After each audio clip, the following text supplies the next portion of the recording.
selamı okuyacağım ama yalnız hepsini beceremeyebilirim çünkü çok önemli bir parça ve bir de çok eski olduğu için hatırlayamayabilirim, sözlerini ancak yazdık. Yani bir hatamız olursa özür diliyoruz.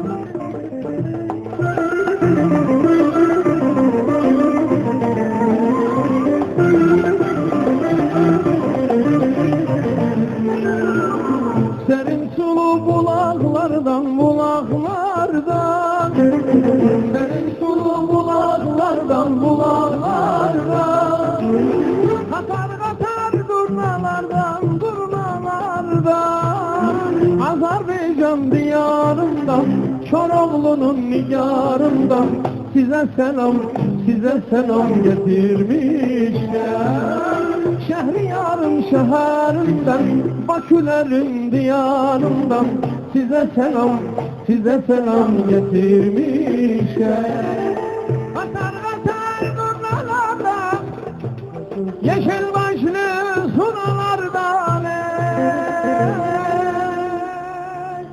Azerbaycan diyarından, Çoroğlu'nun nigarından, size selam getirmişler. Şehriyarın şehrinden, ay yıldızlı seherinden, size selam getirmişler.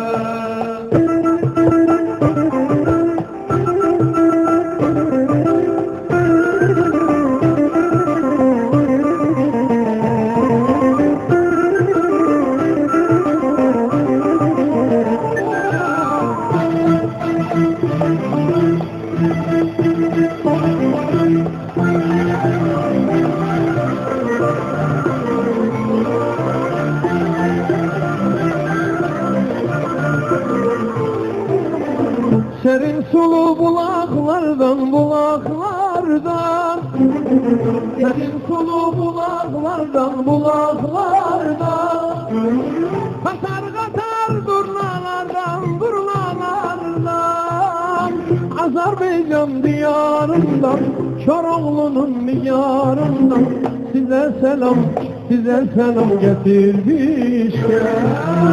Şehriyarın şehrinden, ay yıldızlı seherinden, size selam getirmişler.